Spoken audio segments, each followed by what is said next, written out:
Trustees. We got a number of leaders during the forum to discuss important issues to New Zealand, including trade, human rights, Helen Clark's United Nations Secretary General campaign, amongst others. While I was in Laos, I announced New Zealand will provide an additional funding of up to $11.5 million to help clear unexploded ammunition left over from the war in Indochina in the 1960s and 1970s. New Zealand is proud to stand alongside Laos in this work, which will make the country safer and help promote development and economic growth. The focus of the Pacific Islands Forum was on regional economic development, sustainable fisheries management and climate change. We welcome the forum's decision to admit French Polynesia and New Caledonia as full members of the forum. Their membership underlines the forum's role as the leading Pacific regional body. Having two more voices at the table will strengthen Pacific cooperation, and we look forward to working with them. At the forum, I announced a new $10 million Pacific Sporting Partnership Program, which will see New Zealand work with Pacific sports bodies to promote participation and active lifestyles. Also announced a $5 million package of renewable energy projects in Micronesia, which builds on New Zealand's effort to promote renewable energy in the region. While at the forum, I also took the opportunity to update leaders on New Zealand's effort to support fisheries management in the Pacific. You'll see today that Chris Phillinson has announced the Honourable Lynn Stevens QC will chair the independent inquiry into the contamination of Havelock North water supply. Justice Stevens will be joined on the panel by NZQA Chief Executive and former Director General of Health, Karen Matasi, and local government and engineering expert Anthony Wilson. They'll start their inquiry this week and report back in March. Tomorrow I'll be making a significant announcement on family violence. The rate of family violence in New Zealand is unacceptable. Police respond to 110,000 family violence call-outs a year, and kids are present at 32/3 of these. The government is committed to doing all we can to ensure New Zealanders are protected from family violence. The announcement tomorrow will focus on faster and more effective intervention. It builds on the wide range of initiatives we've already announced to reduce family violence, including establishing a chief victims advisor, setting up a new integrated safety response pilot to support victims and their families, increasing penalties for breaching a protection order, making the homes of 750 victims safer by installing alarms and locks, and finally creating a new disclosure scheme to make it easier for police to release a person's violent criminal past to a concerned partner or friend. I look forward to talking to you about our new initiatives tomorrow. In terms of Parliament this week, we're progressing a number of bills, including the Health Practitioners Bill, the Education Amendment Bill, and the Land Transport Amendment Bill. In terms of my own activities, I'm in Wellington tomorrow and Wednesday. I'm in Christchurch on Thursday and in Auckland on Thursday night. I'm in Auckland on Friday. I'm flying to Houston on Saturday for New Zealand's second term as President of the United Nations Security Council. As I've already said, New Zealand is planning to use our time as chair to focus on the Syrian conflict, the most devastating crisis of our time. You will have seen media reports over the weekend that the US and Russia have agreed to a ceasefire in the area. This is an important development which we hope will create new momentum for a sustainable peace agreement. Questions? On the youth age, New Zealand's been called an international embarrassment. What's your position on that? Are you likely to shift the age? Well, you'll remember that there was a recommendation from the independent panel in April recommending that the age be raised. That was left with two ministers, Tolley and Adams, to look at the issue to make recommendations to Cabinet. Cabinet hasn't considered that matter yet, so that's not part of what we're announcing tomorrow. But we will look at the matter. Justice Beecroft came and spoke to me about it. I know he's been talking to other people as well now in his capacity as Children's Commissioner. We just haven't had a discussion at Cabinet or offline yet, really to get a sense of where we intend to go, but we're giving it consideration. Do you accept that the youth court system works, given that the number of kids going through the court has declined by 48% since 2011? Yeah, I mean, I think the youth court's been very effective, and I mean, Justice Beecroft makes some pretty good points about the capacity within the youth court to delineate between very serious crime and crime that the youth court should consider, and then also about the range of tools available in the youth court. So his point in it is the right one, people understand if someone's charged with a very serious criminal offence, they can be sent and are sent straight off to the major court system already. And so you've seen that with the likes of Baby Jim, already those kinds of people. So why is New Zealand so out of step with those other countries that that we would compare ourselves to? Is it because it's too controversial or too political? Look, I don't know. It was our policy for a long period of time, and so we had that policy in place. We felt that the settings were about right. But time moves on. I'm not saying we'll change. We genuinely haven't had enough of the discussion. I think to have a sense of awareness is one go. I think there'll be some that will think it's a good idea and some that might be Just clarifying that process, have Ministers Tolley and Adams reported to Cabinet yet? No, Not yet. Doesn't that delay signify a certain lack of concern or urgency about the issue? No, I mean you accept that. I think that that independent panel made a series of very significant recommendations about the reform of child, youth and family and the establishment of the Ministry for Vulnerable Children. And amongst all of that, had a series of different recommendations that require a lot of work. One of the recommendations was in relation to the age of the youth court, and it's quite correct that Cabinet should consider that, but they've been considering a lot of other matters. Ministers Tolley and Adams are sympathetic to the idea they're behind it, so would you that'll sway Cabinet and what's your own position on it? Look, let's just wait until we have the discussion. As I said to you, I think Justice Beecroft makes some very fair points. We're listening closely to them. We're not ruling it out, but neither are we saying, look, we are going to make a change. We genuinely think that they can. When do you think you might have a decision? Don't know. I mean, I've said we need to move on from that and this year? give some consideration. I'd like to think this year. Did Cabinet consider the ATAC report on Sydney Rail Link issue? Yes. And can you update us on those at all? No. Can you say whether the ATAC report... These are very pro forma questions you've got, isn't it? Can you say whether the ATAC report recognises the need for alternative funding sources? Okay. So if you just consolidate it all into one, I could have given you a more flowing answer. Here's the answer, which is yes, Cabinet considered those issues. It's likely that they will be in the public domain sometime this week, and there'll be an opportunity for us to discuss those. Can you say whether the ATAC report recognises the need for alternative funding sources? I think it's better for people to get a chance to have a look at it. I mean, there's been some early, either information that's been in the public domain. It's a very wide-ranging report. It makes recommendations over a very long period of time. I wouldn't say it's government policy that's coming out. It's a recommendation by ATAC about how they see the transport needs playing out over the course of the next really 30 years. But I'll wait until it's announced later in the week. So how do you feel about Has the cost of the City Rail Link increased from 3.5 billion as you predicted before? Well, often my predictions are right, but you'll need to wait and see. Promise, do you rule out an investment charge or taxing up or pay? It's not something you're going to see in the very short term, that's for sure. You really need to see the report and look at all the things that go on. As I said, I think when we were first discussing it a month or so ago, technology is changing and it does provide potential opportunities in the future, but it's not something that motorists are going to be facing anytime soon. But you don't rule those out.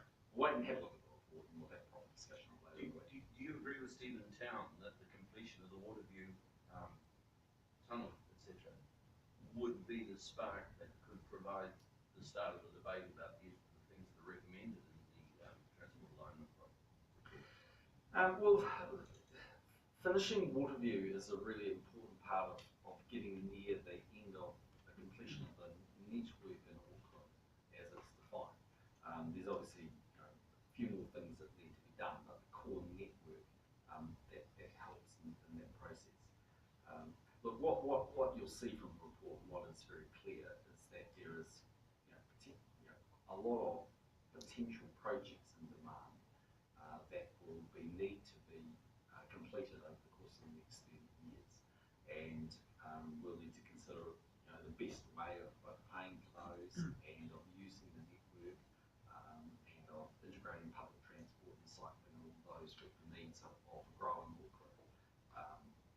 But lots of consideration needs to be given to all of these things, and they're not things that Prime Minister, by technology advancing, do you mean sort of CCTV that can identify cars and make use of charge easier? There's just a range of different technologies that are changing, yeah, and GPS technology and all these things are just far more advanced now. And, yeah, this is a really long-run project, so it's not something where, I think there'll be technology that will be invented that hasn't been invented today that might assist in the way we want to do things in the future. Future governments want to do things, and I think the main thing that I would take out of the report really is just that it's a thoughtful way of looking at all of the issues, but it doesn't bind governments on what prescription they might use.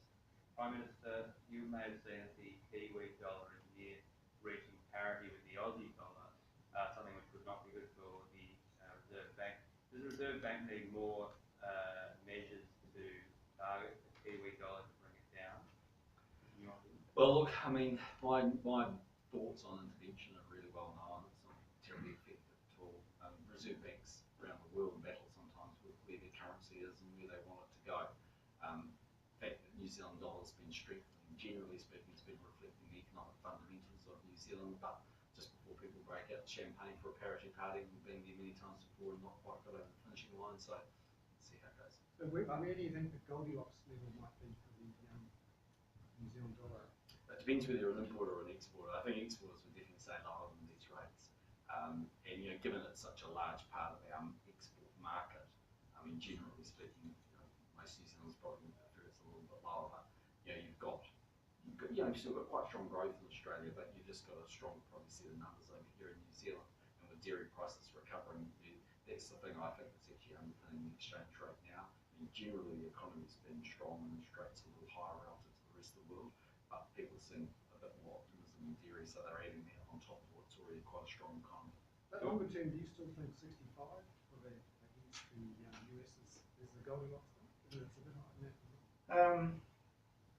I just don't know. I mean, it'll depend. Historically, it's been about right. Deutsche Bank has done some analysis on this. Part of that analysis is on the house price. They said the Aussie house price is growing due to homegrown demand, but their quote is in New Zealand, house prices have primarily risen as a result of record levels of immigrants purchasing homes. Is it time to look at the immigration issue in terms of its impact on the house market? Well, I haven't seen the Deutsche Bank report, but I mean, it just doesn't ring true, does it? I mean, if you look at what's happening in Australia, they've been making significant changes, all aimed at foreign buyers. And if they don't think an issue in their market is foreign buyers, then why is their policy and prescription aimed at that? I mean, they've just increased their stamp duty on foreign buyers, they put a land tax on foreign buyers, they ban theoretically foreign buyers other than new builds. It's not true that Sydney and Melbourne's population is not going up rapidly, because it is. So I don't know where Deutsche Bank's getting its analysis from, but I don't agree with it. Well, just on that issue, Prime Minister, a warning last week from Harry Triggerbot, who's the owner of Meriton, the big apartment builder, Australia's urban producer, that a number of Chinese investors are unable to settle their loans and blaming the ban on foreign investors over there all the changes. Is that a sign that such a ban could have a big effect?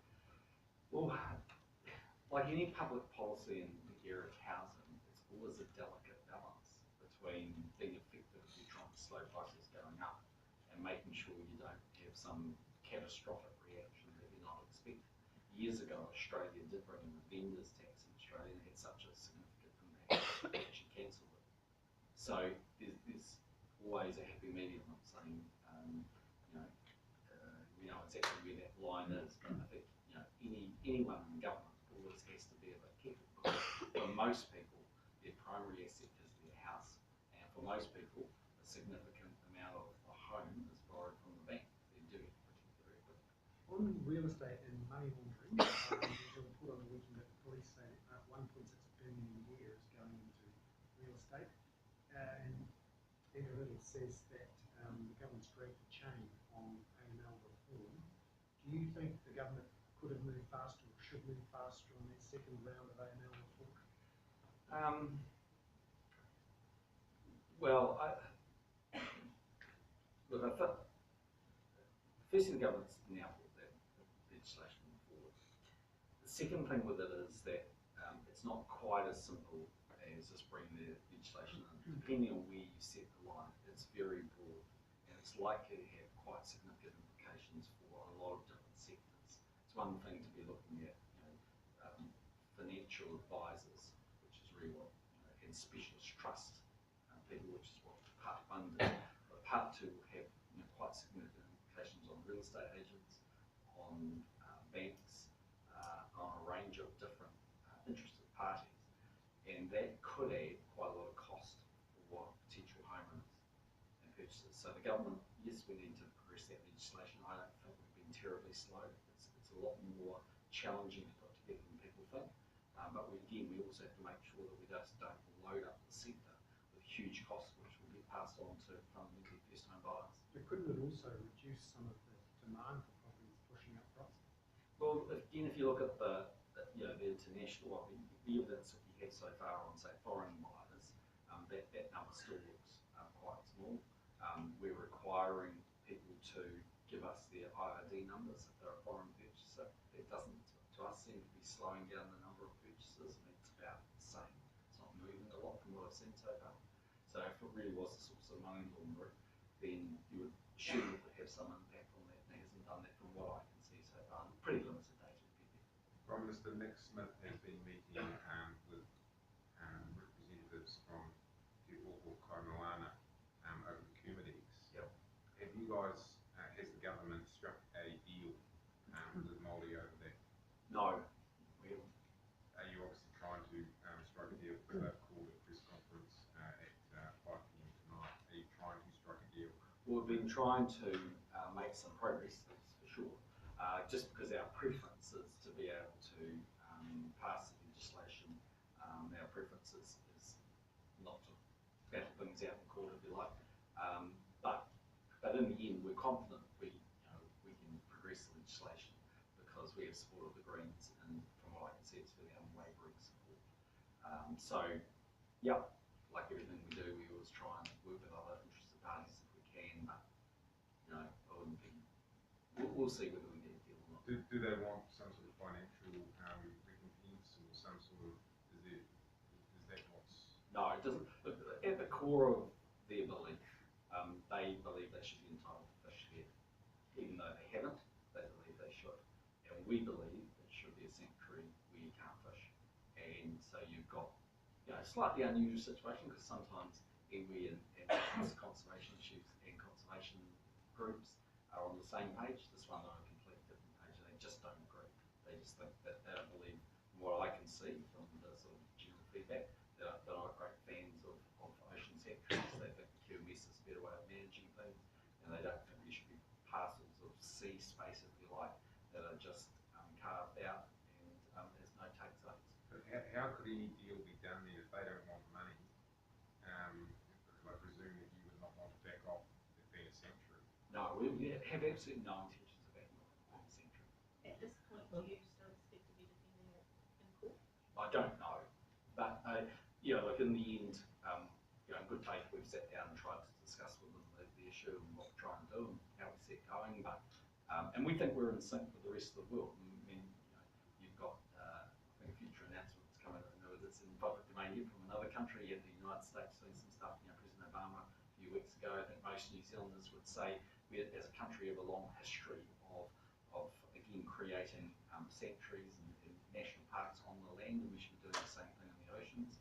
And there's no evidence to support that people have been fishing in the Kermadecs, or what they had, it was very modest. And anyway, it's largely migratory species, and we believe they can be caught somewhere else. So it's like everything, it's a balance of benefits argument, but balance of benefits globally. And I think New Zealand's reputation is enhanced by having an ocean sanctuary. So we're happy to have a discussion with them. Look at the margin, there might be one or two little things, but we're not backing down, and we're not paying cash. Is I'm just understood that Is monetary compensation an option? No. as I understood it, the proposal that they were putting together as a compromise was that the government acknowledges their right to fish, but they guarantee not to fish for some extended period of time. Is that kind of compromise open to the government? No, not the way you describe it. Look, it's an ocean sanctuary, there'll be a no-take, no mining zone. So there's a way that, other than the way I described it, that you could compromise on. Well, maybe wait and see what they say. 5 o'clock. Prime Minister, were you satisfied with the Minister for Women's approach to the Chiefs issue in terms of not saying much, just seeing out? Well, I was out of the country, so it's very difficult when you're away to see every single piece of media reporting. I just don't see it because I see it comes across my iPhone and limited sort of things I pick up. I don't see it. But I did see some reported comments she made, and I thought those reported comments looked accurate and reasonably strong. I mean, the matter ultimately is a matter for the investigation that was done by the Rugby Football Union on behalf of the Chiefs. I think they've been the main spokesperson on that issue. And anyway, she probably would have seen my public comments, which have been that it's actually it's inappropriate behaviour, and they need to front up knowing that. Just an update on. If she does offer no comment. Well, she hasn't offered no comment, and some people have said that. I've read her comments, and her comments were much stronger than what you guys seem to be saying. Her comments came in the form of a tweet. She refused to comment, in a conversation to media, and then she just tweeted a short statement. Okay, well, I mean, Is that strong? Hillary Clinton tweeted that she was going to run as President of the United States of America. She's been providing lots of comment on her campaign, so and her views and that model. Yeah, but I mean, people use all sorts of different mechanisms these days, don't they? I mean, they use Twitter, they use Facebook, and they use press conferences. What about, I guess, your comment, one of the comments you made in response to all of this is that, well, actually, I'm the Prime Minister, I'm the government spokesperson. I mean, does that apply to any other portfolio? Like, if I asked you, should I be giving health questions to you rather than Minister Coleman? Well, unfortunately, you guys do. You ask me everything. This is But what I'm doing here now, and look, sometimes if it's technical, I mean, I say to you guys, look, you need to refer to the minister, but pretty much on any topic, every day you have a fair shot at asking me a question, and I do my best to answer it for you. All I'm saying to you is that by definition, the Prime Minister of any government speaks for the government, and so if I'm out there making a statement, she can rightfully say the government's position is being espoused by me. Now, it doesn't stop her making other comments or you putting in requests for other information. I don't think she's running from anything. She just is making the obvious point, which is it is a matter primarily for the Rugby Football Union and for the Chiefs to deal with, which was the point I made. If there's a real issue in rugby, or sport in general, and the way women are being treated in sport, is that not, for her role as Minister for Women to try and, force a culture change? Or to, encourage a culture change? Yeah, it's a very, at one level, a very broad portfolio, but it also is a portfolio that doesn't have a huge infrastructure that sits behind it. So by definition, a bit like a lot of these roles, she's free to make either broad-ranging comments or to choose not to. She's not there to comment on every single thing that goes on, but she is entitled to make comments, and she made them in that area. I don't think she needs to be the chief spokesperson for the Chiefs. She made a comment. She wouldn't necessarily be defending the Chiefs in this situation. You'd hope she would. No, she wouldn't be, and she wasn't in the tweet that she put out. But yeah, she doesn't need to give a press conference on something they're doing. She needs to communicate in the way that she feels is appropriate. I can't tell you the order because I just didn't see it. I don't know whether she put her tweet out after what I said, the things I said. I don't know because it's not here to see it. But she may well have assumed that I've spoken on the matter and that's good enough. And didn't want to contradict that or in any way cross over that. Or she may have felt that her statement was short and sharp enough to cover off what she said. What I sort of say looked reasonably hard to it. Do you think she's doing a good job? I do. I think she's doing a very good job. What should she be commenting on as the Minister for Women? Well, things that she thinks are appropriate. There's a lot of them. And we deal with those issues all the time. But it's not every single issue that involves a woman. Prime Minister, there's been a big increase in the length of time that it's taken the government to find social houses for some seriously homeless people living in cars, people living in tents. What's going on here?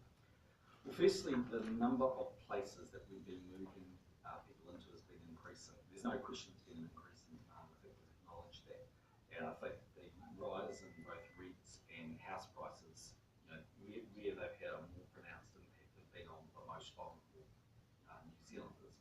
that's why we've been responding with more money in more places. I think it's a bit inaccurate just to use the data the way Labour are trying to present it, because that someone identifies that they were in a car or living in a tent and then ultimately came into a permanent house, forgets that there's a transition that often happens. And so if somebody does come to work income, for instance, and identifies that they're living in a car, you know, they're very quickly moved into some other accommodation. It's just not yet permanent accommodation. And so, you know, they're often moved into a motel or whatever it might be. There's no question there's more demand, but I think there's also no question that the government is filling that demand as rapidly as it can now. It has quite a big program of other alternative accommodation we're bringing into play as quickly as we can. Yeah, the length of time has sort of doubled from the end of last year to we're about 108 days. The last quarter it was 217 for those people. And I suspect it will be coming down over time when you look at all the things we're doing. But as I said, you know, that is the point at which someone registers to the point they're in a permanent home, as I understand it, as opposed to someone that's in an emergency home. And in the first instance, for someone that's in a very distressed position, you know, a car or a homeless position, the very first thing is getting a roof over their head. It may not be their permanent solution, but we need to act as quickly as we practically can. I think we've been filling that response pretty quickly. So that would be a more accurate way of looking at it. Just an update on trade policy. I wonder, does New Zealand have a plan B if the lame duck congressional vote on TPP fails? Is there a future for the pact under the next president? Well, it's far too early for us to determine. Our hope, obviously, as it goes through the lame duck period. If it doesn't, then it's a matter for the parties to come back and decide how they want to progress it. If it doesn't go through, then who knows what the next president of the United States will want to do. If it's Donald Trump, it might be very significant changes. If it's Hillary Clinton, it may or may not be, I don't know. The challenge, of course, will be getting those 12 countries to sit down and work out a way forward. So a congressional lame duck vote that fails to get to the floor or votes it down will not be the death knell for the TPP? It's not only that, no, in my opinion, not for TPP. It might be a problem for TPP in the way it's constructed today. It doesn't necessarily mean it is for the future, but I would just make the case that if it fails to get through in this period, it makes it a lot more difficult. Doesn't make it impossible, but it makes it more difficult. One last point on that. During his recent visit, did Vice President Biden raise the question of whether New Zealand might be amenable to increasing the market exclusivity term for certain pharmaceuticals? No. I mean, look, we're well and truly aware of the debate and the preference of the United States for that period to be 8 years, not 5.